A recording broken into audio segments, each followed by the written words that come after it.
At 20,000 feet above occupied France on the 26th of June, 1943, a single Focke-Wulf 190 in blue and yellow livery closed in behind a crippled American fighter that had no business still being in the air. The American aircraft was a P-47C Thunderbolt from the 61st Fighter Squadron, 56 Fighter Group. Its tail number was 416235. Its pilot was a 23-year-old second lieutenant from Lawton, Oklahoma, named Robert Johnson. His aircraft had already taken 21 20mm cannon shells and an unknown number of rifle-caliber rounds in the ambush that had scattered his formation 20 minutes earlier. The cockpit canopy was cracked and partly jammed.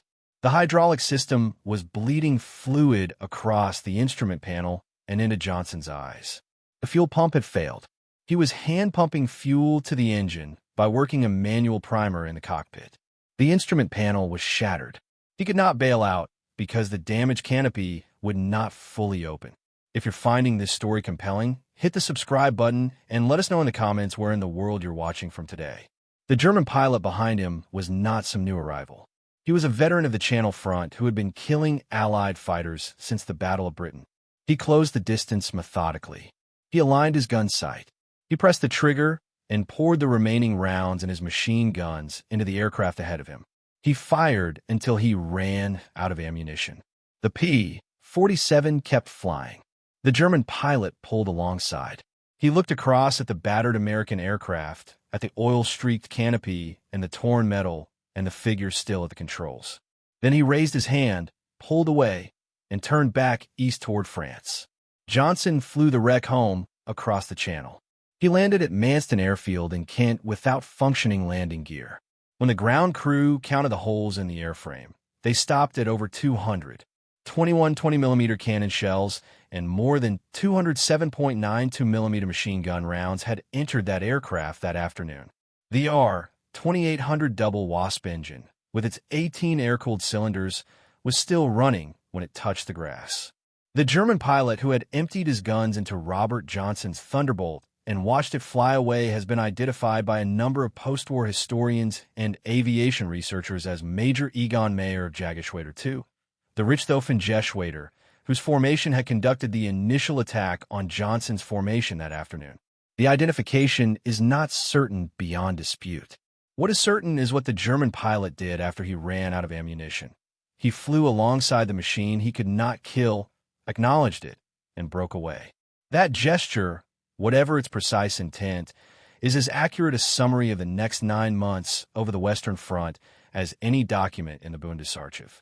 To understand what was happening in the sky above occupied France in the summer of 1943, you have to go back 2 years to the autumn of 1941, where the pilots of Jägerschwader 26 received a new aircraft and the balance of the air war over the channel shifted in a direction it would hold for the next 18 months. The Focke-Wulf 190 entered operational service with JG-26 in September of 1941. The aircraft was powered by the BMW 801 radial engine, producing approximately 1,600 horsepower. It climbed faster than the Spitfire VB, outrolled it at nearly every speed, and outran it in level flight at altitudes below 20,000 feet. In the months that followed its introduction over the channel, the FW-190 established an air superiority that was visible and measurable. At Dieppe in August of 1942, JG-2 and JG-26 accounted for approximately 106 aircraft of all types for the loss of 48 of their own. Against the Spitfire VB alone, the kill ratios in some engagements approached 3-1.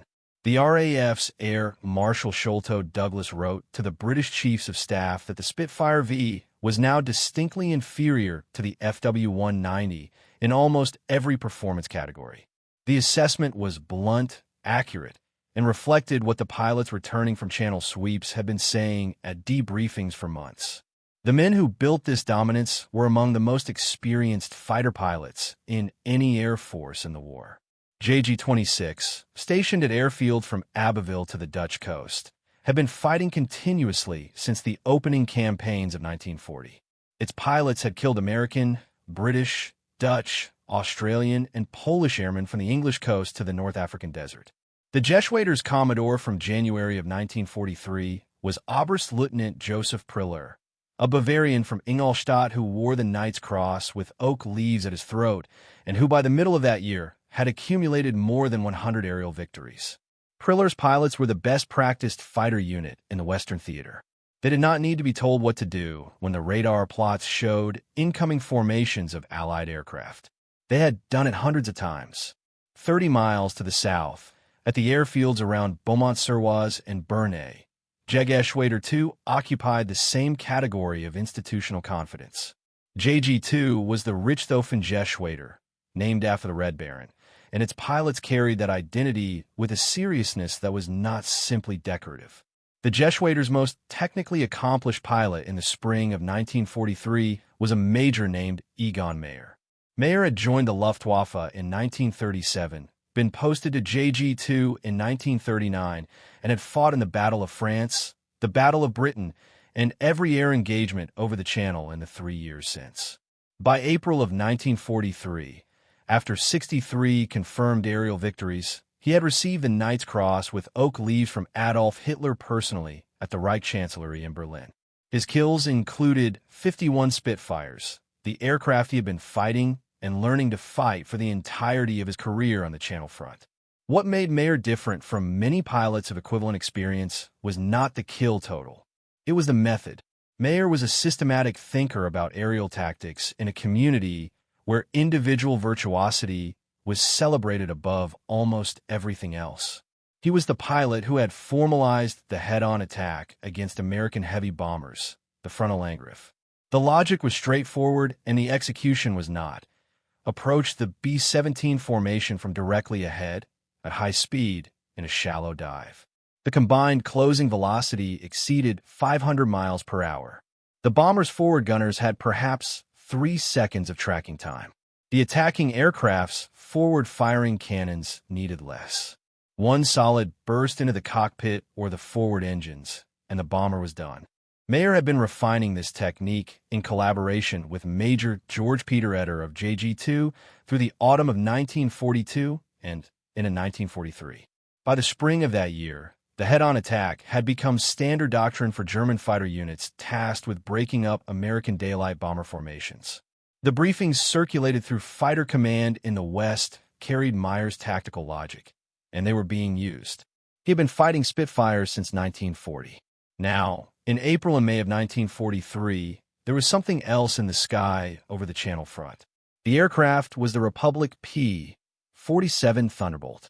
It had entered combat with the 8th Air Force's 8th Fighter Command at the beginning of April 1943, assigned to the 4th Fighter Group, whose pilots had converted from Spitfires after serving with the Royal Air Force's Eagle Squadrons, into the 56th Fighter Group, which had trained on the aircraft in the United States. On the 15th of April, 1943, P-47s from these units engaged FW-190s over the Pas-de-Calais for the first time in a coordinated engagement. 2 German aircraft were destroyed. The Thunderbolt's combat career over Europe had begun. The aircraft the Luftwaffe pilots were now encountering was unlike anything they had fought over the Channel in 3 years. The P-47 was enormous, the largest single-engine fighter in combat on either side of the war. Fully loaded, it weighed between 14,000 and 17,500 pounds, depending on configuration, more than double the weight of the Spitfire VB.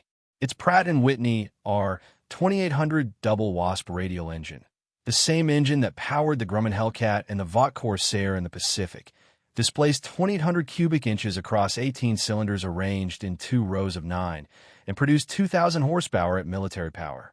The propeller was a Curtiss electric 4-bladed unit 12 feet 4 inches across. The fuselage was deep, round-nosed, and wide, and it created a profile in the air that German pilots described as unlike anything in their recognition silhouettes. The aircraft carried 8 Browning M2.50 caliber machine guns, 4 in each wing, with a total of approximately 3,400 rounds of ammunition. At maximum combined rate of fire, the 8 guns put more than 100 rounds per second downrange. Against the Luftwaffe's aircraft, With their aluminum alloy frames and relatively thin skin, the weight of that fire was considerable. Against the FW-190's two 20mm cannons and two rifle-caliber machine guns, the comparison in firepower was not straightforwardly one-sided, but the density of 50-caliber bullets that a P-47 pilot could put into a turning pass was something JG-26 and JG-2 had not encountered at this scale. The aircraft's most consequential characteristic, however, was not the armament. It was the engine. The R-2800 Double Wasp was air-cooled. It did not circulate ethylene glycol through a network of lines and jackets to maintain operating temperature. It depended on the ram air flowing through the cowling. There were no cooling lines to rupture. There were no water jackets to drain. The Spitfire's Rolls-Royce Merlin and the Bf-109's Daimler-Benz DB605 were both liquid-cooled engines. A 20mm cannon shell that entered the cooling system at almost any point was typically sufficient to produce an engine failure within minutes. The FW-190 pilots had built their tactical knowledge and their kill totals in part on this vulnerability. A burst into the glycol lines of a Spitfire was often the end of the matter. The R-2800 had no glycol lines. A cannon round that entered the engine cowling might destroy one or two of the 18 cylinders. The remaining 16 or 17 would continue to run. The engine that powered Johnson's aircraft absorbed everything Meyer's guns could deliver that afternoon and kept turning the propeller shaft. In addition to the engine, the P-47 carried close to a quarter-inch of steel armor plate behind the pilot seat and forward of the instrument panel, along with bullet-resistant glass in the windscreen. Republic Aviation had designed the aircraft with protection as a structural requirement rather than an afterthought, and the weight penalty was accepted as the cost of keeping pilots alive in the kinds of engagements the design team expected the aircraft to fly. In this they were correct. The German pilot who had built his career on reading the weaknesses of Allied aircraft was now encountering one whose most important weakness, its inferior climb rate below 20,000 feet, and its inability to outturn an FW-190 at any altitude, could not simply be expressed in terms of hits that killed it. At the same time the P-47 was first appearing over the Channel front, the man tasked with learning to use it against the Luftwaffe was working from a base at Horsham, St. Faith in Norfolk. His name was Colonel Hubert Zemke. His pilots called him Hub. He was 30 years old in the spring of 1943, born in Missoula, Montana, the son of German immigrants, which gave his presence in the cockpit of an American fighter a biographical specificity his opponents might have appreciated. He had been flying military aircraft since 1937. He spoke German. He had spent time in the Soviet Union as an aviation instructor in the early years of the war. He was precise, technically fluent, and he had spent the winter months drilling his pilots in a tactical doctrine that differed significantly from how the 4th Fighter Group's veterans, men who had learned their business in Spitfires, wanted to fly the aircraft. The P-47's performance tables told Zemke something the veterans who missed their Spitfires were not taking seriously. Below 20,000 feet, in a turning fight, the P-47 was at a disadvantage against the FW-190A and the late-model Bf-109G. The Germans could climb faster, turn inside them, and choose the moment to disengage. These were not acceptable combat conditions, and Zemke did not intend to accept them. Above 25,000 feet, however, the equation changed. The P-47's exhaust-driven turbo-supercharger, mounted in the aft fuselage section behind the cockpit, maintained sea-level intake pressure at altitudes where the FW-190's mechanically driven supercharger was losing output to the thinning air. The BMW 801's performance fell off substantially above 22,000 feet. The R-2800's turbo-equipped version did not. At 30,000 feet, the P-47 approached or exceeded the FW-190A's level speed. At that altitude, an FW-190, making a standard braking turn to evade, had less energy to play with than it had at 15,000 feet. And in a dive, there was nothing on either side of the channel that could stay with it. A P-47 pilot who entered a dive from 30,000 feet at high speed was flying an aircraft that gained velocity faster than any FW-190 or BF-109 of the period could follow. The controls stiffened at high Mach numbers, requiring physical strength from the pilot and disciplined technique to recover. But the speed itself was there. A diving P-47 that had built its velocity to 450 miles per hour in the descent was functionally uncatchable by any German piston engine fighter in the Western Theater in 1943. Zemke built his tactical doctrine around these two facts. Maintain altitude. Fight above 25,000 feet. Attack in slashing dives. Extend downward after the pass. Zoom back to altitude. Never turn with an FW-190. Never try to match its climb. Use the aircraft's actual strengths rather than fighting as if it were a Spitfire with more horsepower. He enforced this in training with a rigor that frustrated some of his pilots and that the 8th Air Force's records would eventually justify entirely. If this story is landing with you, take a moment to subscribe and turn on notifications. It helps us keep producing work like this. The 56th Fighter Group flew its first combat missions in mid-April of 1943. The early sweeps over the Dutch coast and northern France were as much about understanding the battlefield as they were about engaging the enemy, and the engagements that did develop confirmed both sides of the tactical equation. When the Americans maintained altitude and used diving attacks, the P-47's advantages expressed themselves in ways the FW-190 could not quickly counter. When American pilots, new to combat, instinctively tried to follow the more maneuverable German fighters into turning engagements at medium altitude, the results were different. On the 26th of June, 1943, the 56th Fighter Group was part of a large formation escorting B-17s returning from an attack on the Villers-Coblet airfield near Paris. The escort included pilots from the 61st Fighter Squadron, and among them was Robert Johnson, who had scored his first aerial victory 13 days earlier, a FW-190, and was, in Zemke's tactical language, still learning the aircraft and the theater. The FW-190s from Meyer's unit hit the formation from above, from the direction of the sun, in a manner that had been JG-2's standard tactic against Allied fighter formations for 2 years. The first pass was overwhelming. Several Thunderbolts were hit and damaged in the initial moments. Johnson's aircraft caught multiple 20mm cannon hits immediately. The cockpit filled with smoke. The aircraft entered a spin. He recovered. The fire in the cockpit went out.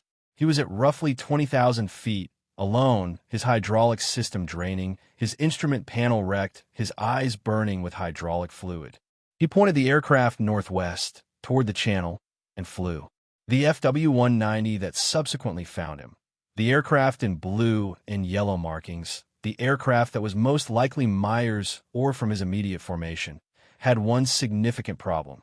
The pilot had already expended his 20mm cannon ammunition in the initial engagement.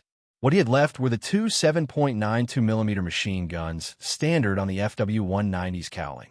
He pressed the attack anyway, closing on the battered P-47 from behind and putting everything he had left into the aircraft ahead of him. He fired pass after pass. He poured every round remaining into the Thunderbolt's fuselage and wings. He could see the strikes. He could see the aluminum tearing.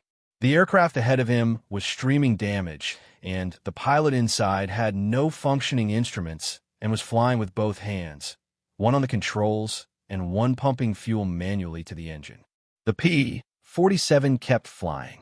The gun camera footage of that engagement no longer exists in accessible form, but what happened afterward is documented in Johnson's own account, recorded in his memoir, Thunderbolt, and in the post-war interview he gave to Military History magazine.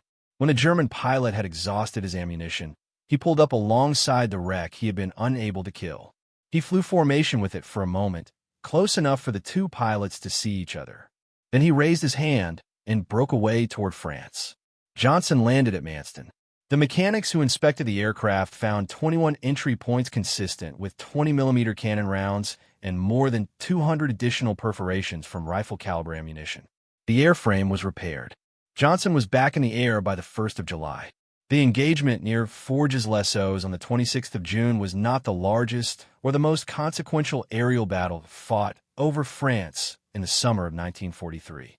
In terms of aircraft committed and losses sustained, it was a medium-sized engagement among many. What makes it important is what it illustrates about the specific mechanical and tactical problem the Luftwaffe's channel front pilots were now working through. The FW-190's 20mm cannon had been the decisive weapon against Allied aircraft since 1941 because it consistently produced lethal results per hit. Against a Spitfire, a Typhoon, or 8P-40 20mm hits to the cooling system or the cockpit area were frequently enough to end the engagement. The German pilots had calibrated their judgment about when an enemy aircraft was done based on this experience. They knew what it looked like when a Spitfire was mortally hit. The damaged, streaming, descending aircraft ahead of them had been mortally hit by those same rounds. And yet it had not behaved accordingly. This was the observation that began appearing in the after-action reports filed by JG2 and JG26 through the late spring and summer of 1943. The language of these reports, as studied by post-war historians working through German records, reflects not bewilderment, but a professional recognition that the tactical assumptions applied to earlier Allied aircraft did not transfer completely to the new American fighter.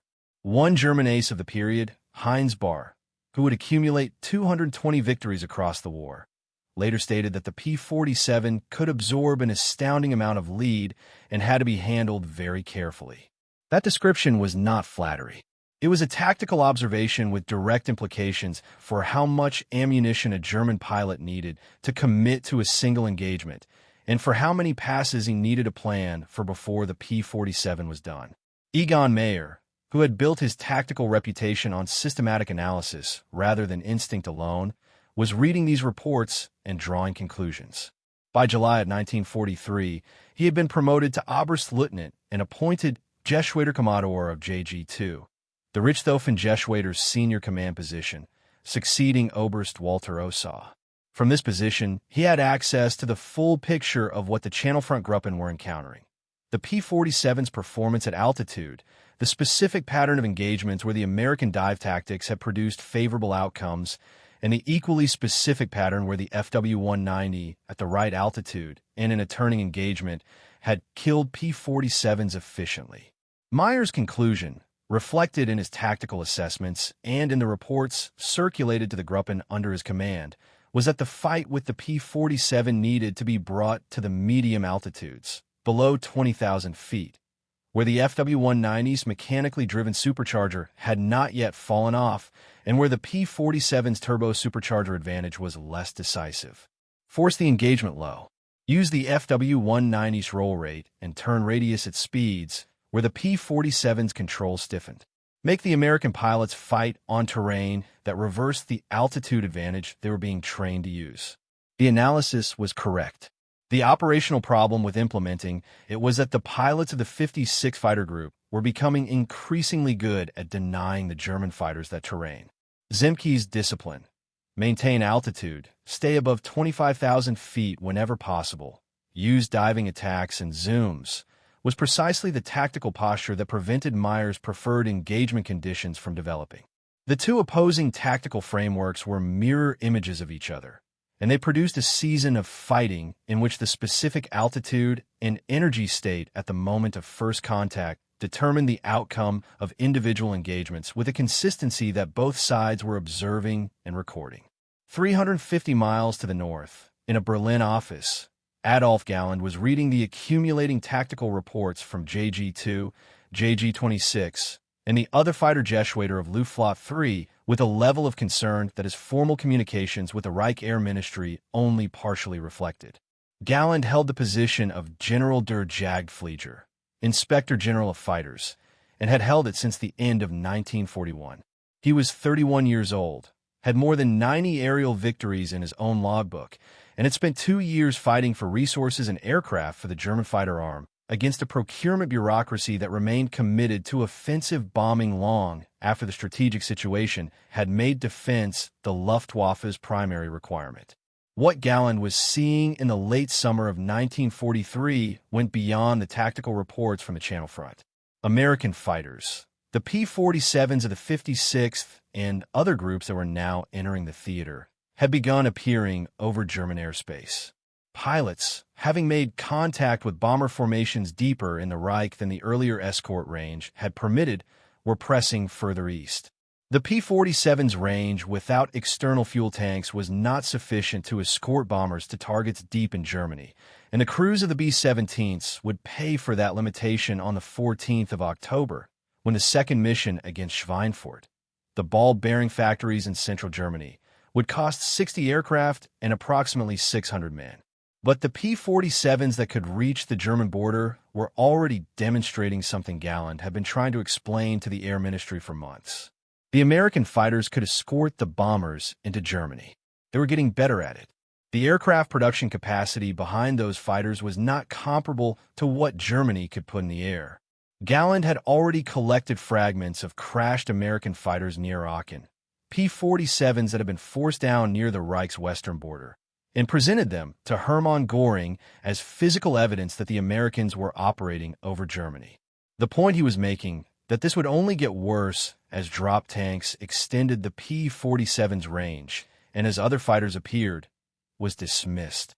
Göring's response, as Galland recorded it in his post-war memoir, The First and the Last, published in German in 1953, was to accuse the Luftwaffe's pilots of cowardice rather than accept that the technical equation over the Reich was changing. Galland understood it was changing, and the understanding was specific. The P-47 was not a perfect aircraft for the conditions in which it was fighting. It could not escort the bombers to Schweinfurt. Its climb rate below 20,000 feet remained an exploitable weakness for a pilot in an FW-190 who had the altitude advantage and the tactical positioning to use it. The German pilots could kill P-47s, and they did so throughout 1943. Mayer himself shot down 3 Thunderbolts on the 1st of December, 1943, his 85th, 86th, and 87th confirmed victories. He had adapted his personal tactics to account for the aircraft's specific defenses, committing heavier fire for longer periods per engagement, and selecting his attack angles to minimize the duration of the P-47's return fire envelope. But the pattern across the theater was not going in the direction the Luftwaffe could sustain. The 56 Fighter Group had accumulated more than 100 aerial victories by the autumn of 1943. Zemke had been promoted to colonel. The group's pilots were no longer learning the aircraft. They were using it. Robert Johnson, who had landed the shot-up wreck at Manston in June, had by October accumulated enough experience to intercept and shoot down Oberstleutnant Hans Philipp, the commander of Jageschwader 1, a pilot with 206 confirmed aerial victories who had served on the Eastern Front before coming west. Johnson's 27 victories in the P-47 would eventually make him the second highest-scoring American ace in the European theater. The German fighter arms answer to the P-47 was never a single technical or tactical solution. It was the collection of individually rational responses, Meyer's emphasis on medium-altitude engagements, the formal recommendation to attack diving rather than climbing when possible, the tactical reality that the FW-190 at 20,000 feet and low airspeed was still better at turning than the P-47. That collectively amounted to a prolonged and expensive reckoning with an aircraft that refused to die in the ways its predecessors had died. On the 2nd of March, 1944, Oberstleutnant Egon Mayer departed from Kormelsen-Vexin Airfield in Normandy, leading his Geschwaderstab on his 353rd combat sortie. The mission was to intercept a United States Army Air Forces heavy bomber formation conducting a daylight raid on Frankfurt. The intercept was planned over the Ardennes region. Meyer's unit was to rendezvous with other Gruppen from JG-2. The rendezvous did not proceed as planned. Meyer's stab flight became separated from the rest of the formation in the approach. He continued alone, an isolated FW-190A6 in the airspace over Montmedy, and was found there by P-47 Thunderbolts from the 365th Fighter Group. The first aerial victory credit for that engagement went to Major Robert L. Goffey. Egon Mayer was 26 years old. He was buried initially at Beaumont-le-Roger and later reinterred at the German War Cemetery at Saint-Desire-de-Lisieux.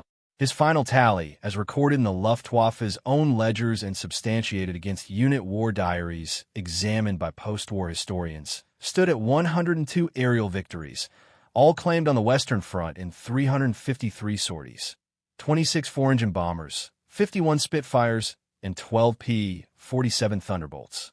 The last 3 victories before his death, on the 4th and 6th of February, 1944, were all P-47 Thunderbolts. The aircraft he had studied more systematically than any other opponent in his career, the aircraft against which he had personally adapted his tactics over 9 months, the aircraft that had killed him.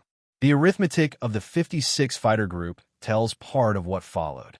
By the end of its combat service in the P-47, the Wolf Pack had been credited with 677 aerial victories, more than any other fighter group in the 8th Air Force. Its 2 leading aces, Francis Gabreski and Robert Johnson, accounted for 55 of those victories between them. Gabreski, a Polish-American from Oil City, Pennsylvania who had served with the Polish Air Force before joining the 56th, reached 28 confirmed kills before being shot down on July 20th. 1944, while strafing a German airfield. His propeller touched the grass, and he bellied in, was captured, and spent the rest of the war as a prisoner. He died in the summer of 2002. Johnson was rotated home in May of 1944 after 91 combat missions. He had 27 victories, all in the P-47, making him at the time the first American pilot in the European theater to surpass the 26 kills attributed to Eddie Rickenbacker in the First World War. He died in Tulsa, Oklahoma on the 27th of December, 1998, at the age of 78. He spoke about the June 26th engagement for the rest of his life, not because it was his most dramatic combat success. It was not, but because it was the engagement that had told him everything essential about the aircraft he was flying. Zemke survived the war. He was shot down in October of 1944, captured, and held as a prisoner until the German surrender. He eventually wrote his memoir, Zemke's Wolf Pack, which remains the most detailed first-person account of how the 56 fighter group actually used the P-47 in combat. He died in Oroville, California, in 1994. Adolf Galland survived as well, eventually commanding a jet fighter unit in the war's final weeks before being shot down one last time on the 26th of April, 1945. The aircraft that hit him was a P-47, piloted by First Lieutenant James Finnegan of the 50th Fighter Group. Galland was hit in the knee. He landed his damaged Me-262 under fire and was evacuated to hospital. His memoir described the encounter with a professionalism that matched the register of every tactical assessment he had ever filed. He had stopped to confirm a kill, exposed himself, and paid for the inattention. The aircraft that punished him was the same aircraft his Channel Front pilots had been filing reports about since April of 1943. What those reports actually said, what the Luftwaffe's veterans said about the P-47 when they were writing for their own commanders rather than for posterity, was not the language of shock. These were pilots who had been adapting to new opponents since 1939. The reports from JG-2 and JG-26 through the summer and autumn of 1943 reflect a community of professionals encountering a specific problem. An aircraft that imposed a new cost structure on combat that their existing tactics and their existing aircraft had not been designed to pay. The Spitfire VB, which the FW-190 had made irrelevant over the channel in 1941 and 42, died in ways the German pilots recognized and could replicate. The glycol line, the pilot's vulnerability to short deflection bursts, the inability to absorb multiple cannon hits and remain airborne. These were the parameters of a tactical framework that JG-2 and JG-26 had built their kill records on. The P-47 did not fully fit those parameters. It needed more ammunition per engagement to kill. It needed attack angles that avoided the return fire of 8 50 caliber guns. It needed commitment to longer firing passes or multiple passes in succession, and the energy cost of those multiple passes, the altitude lost, the positioning surrendered, was a resource expenditure that changed the arithmetic of an individual engagement. The Luftwaffe pilots understood this. They adapted to it, as well as their aircraft and their tactical situation permitted. Mayer was not the only German pilot to kill P-47s in the fall and winter of 1943. Others of JG-2 and JG-26 claimed Thunderbolts throughout that period, and each kill represented a genuine tactical success against a genuinely capable aircraft. But the rate at which those kills were producing a shift in the theater's balance was not what the Luftwaffe needed it to be. What no tactical adaptation on the German side could address was the manufacturing reality behind the P-47. Republic Aviation's factory at Farmingdale, New York, and its second facility in Evansville, Indiana, were producing Thunderbolts at a rate the German aircraft industry could not match. By the end of 1943, over 4,000 P-47s had been delivered to the United States Army Air Forces. The engine that could not be killed by a glycol line hit was being produced in numbers that made each individual engagement, each victory, each loss, part of an aggregate that the Channel Front Gruppen could not reverse on their own terms. The specific answer to the title's question, what the Luftwaffe aces really said after fighting American P-47 for the first time, is embedded in the pattern of their tactical reports, in the observations of pilots like Heinz Barr, who noted with professional directness that the aircraft demanded careful handling if it was going to be killed, in the after-action record from JG-2 that showed Mayer refining his attack parameters across 9 months of engagements with the aircraft, in gallons, communications to a command structure that did not want to hear what the numbers were saying. What they said was precise and, on its own terms, accurate. The aircraft could be fought. Its climb rate was inferior at medium altitude. Its turn radius was larger than the FW-190s. The pilot inside it was not, in the summer of 1943, necessarily the equal of the veterans in the cockpits of JG-2 and JG-26 who had been flying combat since the campaigns over France and Britain. What they said was that the aircraft would not die quickly, that it needed more from the attacker to kill it than its predecessors had required. That at altitude, where its turbo supercharger compensated for what the BMW 801 could no longer deliver, the performance comparison was uncomfortable in ways that the previous year's intelligence summaries had not prepared for. And what the record shows, in the end, is the German pilot who emptied his guns into Robert Johnson's aircraft over France in June of 1943 and found nothing left to fire, who pulled alongside the thing he could not kill, who raised his hand and turned east toward a war that was, already, not going in the direction he had been trained to believe it must. He was not wrong to keep fighting. He was not ignorant of what he was facing. He was one of the most capable fighter pilots on the Channel Front, flying the best aircraft his country had built for that environment, and the aircraft ahead of him was still in the air. He turned for home. Johnson landed at Manston. The R-2800 went on turning. Thank you for watching. For more stories like this one, check out the other videos on your screen now, and don't forget to subscribe.